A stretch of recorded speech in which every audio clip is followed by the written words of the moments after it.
Yes, hello mga kamami. Welcome back to our YouTube channel. So for today's video, pag-uusapan naman natin kung ano ang kadalasang tinatanong during final interview.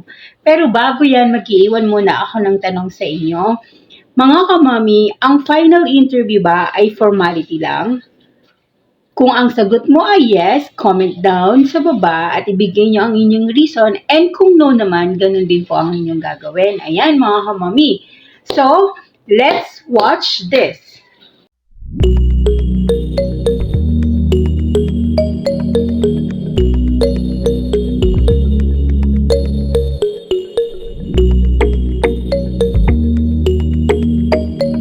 Alright mga kamami, so for my question na kung formality lang ba ang final interview, so mga kamami, the answer is no. Why? Because this is your last chance to impress the hiring manager. So ibig sabihin, kung sa initial interview ka at nakapasa ka, papunta sa final interview, medyo mas complicated na ang mga tanong because most of the questions are work related. So, kung ang mga tinatanong during initial interview is about sa yung employment history, dito naman sa final interview is situational.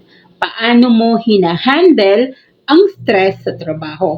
Ano ang mga nagawa mo or achievements mo sa trabaho? So, ang isi-share ko sa inyo mga kamami about the most questions asked during final interview. Iyan yung mga personal experiences ko because I've been in the BPO industry for 6 years and worked for I believe 3 companies and meron akong mga pinick up na interview questions or final interview questions from different companies.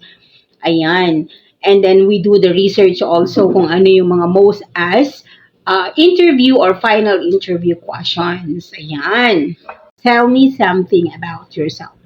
So, kailangan lagi kang handa dito mga kamami kasi kung hindi siya natanong during initial interview, pwede siyang matanong during final interview.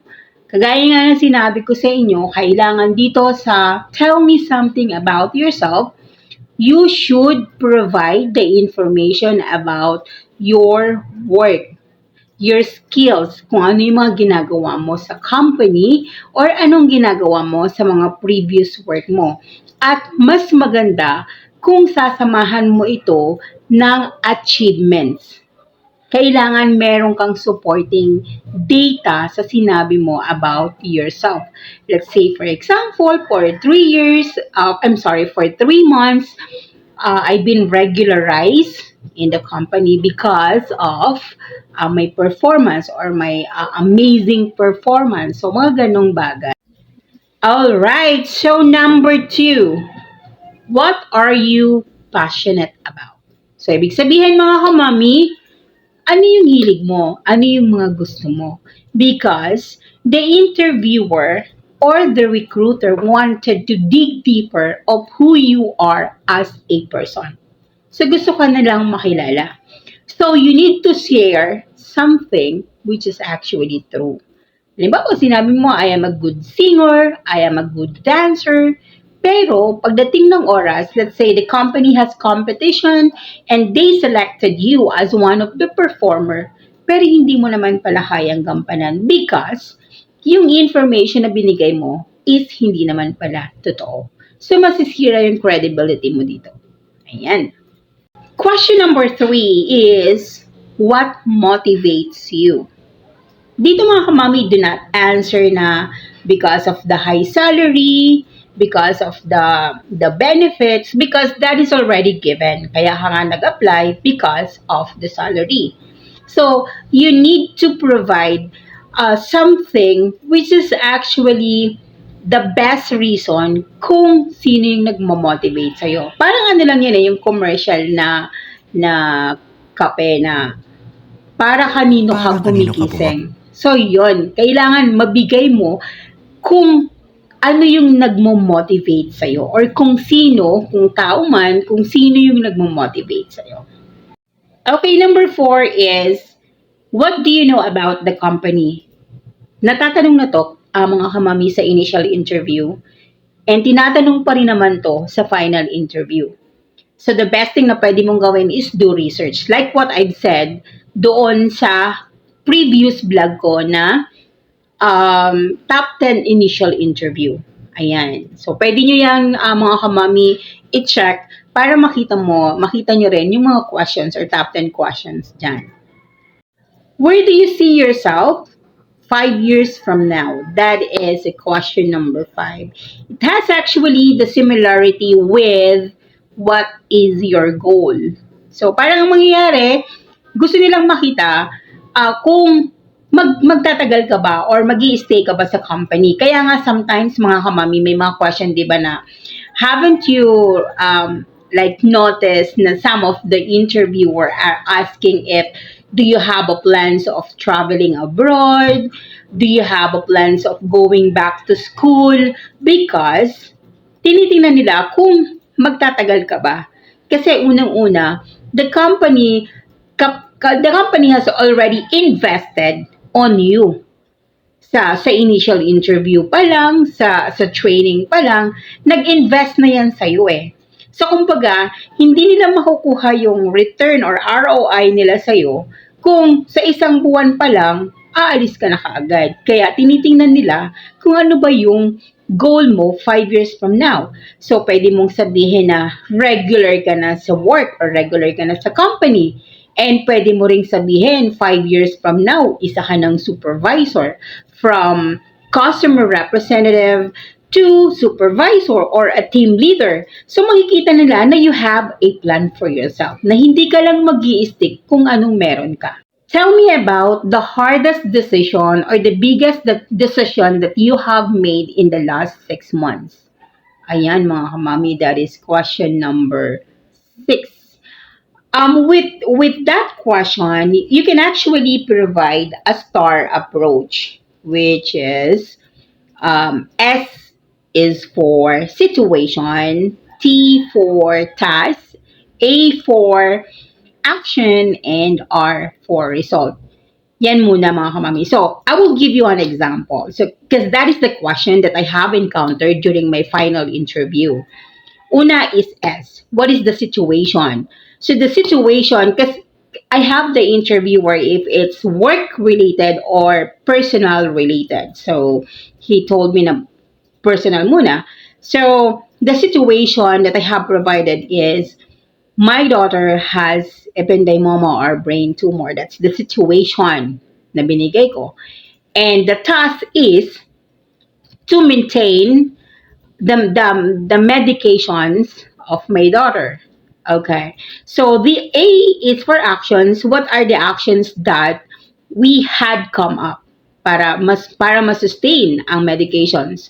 So I do a lalamove rider, I do online selling, my kids are actually helping out with all the expenses. We had a meeting regards of this, kung ano ang gagawin. So yun yung actions. The result is na-sustain naman yung pangangailangan ni Yuri when it comes to medication. Ayan mga kamami. So those are the STAR approach. Yeah. Can you handle a high pressure in a work environment? So that is the question number 7. For this question mga kamami, be careful on how are you going to respond to it. Why? Because this is your chance to sell yourself to the hiring manager. So do not answer that you are being stressed if you're given like multiple tasks. Why? Because they will think that you are not fit for the position that you are applying for. So much better if you would answer that I am really motivated if I got stressed, or if ever I will be given a chance to have like 2 or 3 projects, I can deliver it at the same time. They are not just going to assess you that you can handle stress, but you are also good in time management.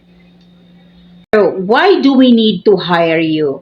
So, mga kamami dito, kailangan talaga ma-impress mo yung hiring manager with this question. Kasi, parang binibenta mo na yung sarili mo dito eh. as applicant, mga kamami. So, ang i-discuss mo dito, una is your skills. Ano bang skills meron ka? So, papaliwanag mo yon sa kanila. Let's say, I'm a good customer service representative.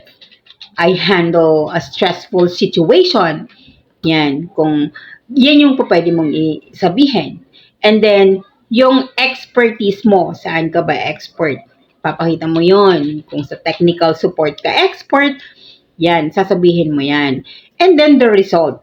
Kailangan, bigyan mo rin sila ng naging situation. Because of that, nagkaroon ako ng increase after a year, or naging team leader ako, naging supervisor ako. So, yun yung mga sasabihin mo para makita nila na doon sa ina-applyan mo, na fit ka doon sa ina-applyan mo. Do you have other interview happening? So, be honest. Kung halimbawa meron kang in-applyan sa ibang company na meron kang naka-schedule na interview, then you should tell them na meron. So that yung nag-i-interview, bibilisan nila yung result na ibibigay sa'yo. Kasi lalong-lalo na if you are really qualified for the position that you are applying for at gusto ka nilang makuha, so ang mangyayari, bibilisan nila, ibibigay agad nila ang resulta sa'yo para hindi ka na mag-undergo doon sa interview na in-applyan mo. Okay, so finally, the number 10 question, mga kamami. So normally, ito medyo madali na lang to. It's up to you if you would like to answer or not. Kasi ako, during final interview, ito ang tinanong din sa akin. But before ko sabihin, mga kamami, if nagustuhan nyo ang aking video, please don't forget to hit the like button para naman ako ay ma-inspire, ma-motivate na gumawa ng mga magaganda pang content. Ayan. So, sa number 10, mga kamami, what or do you have any other question? Yan. So, si interviewer nagtanong kung meron kang tanong sa kanya. Ayan, kasi isa rin yan sa tinanong sa akin during my final interview at ang sinabi ko, yes, I have a question. If ever I will be hired, what is the line of business that I will be assigned? So, yun, sinabi naman niya na for now, we're not the one who are deciding of your LOB. It's actually on the onboarding team or the recruitment team. They are the one who will decide what's the line of business that you will be assigned. It depends on their evaluation. So, yun ang ano. So, you will hear the result within 72 hours. Yun yung sinabi sa akin during my final interview. Ayan, mga kamami. So, kung gusto nyong alamin kung ano pa yung mga video ko na related dito, meron akong top 10 initial interview. Yan, panoorin nyo yan, mga kamami. Kapag marami kayong makukuhang idea dyan. Or, if you would like to divert your career into BPO industry, nandito naman ang top 5 call center company or BPO company na aking diniscuss. Ayan. Thank you so much, mga kamami. And God bless us all. Bye for now.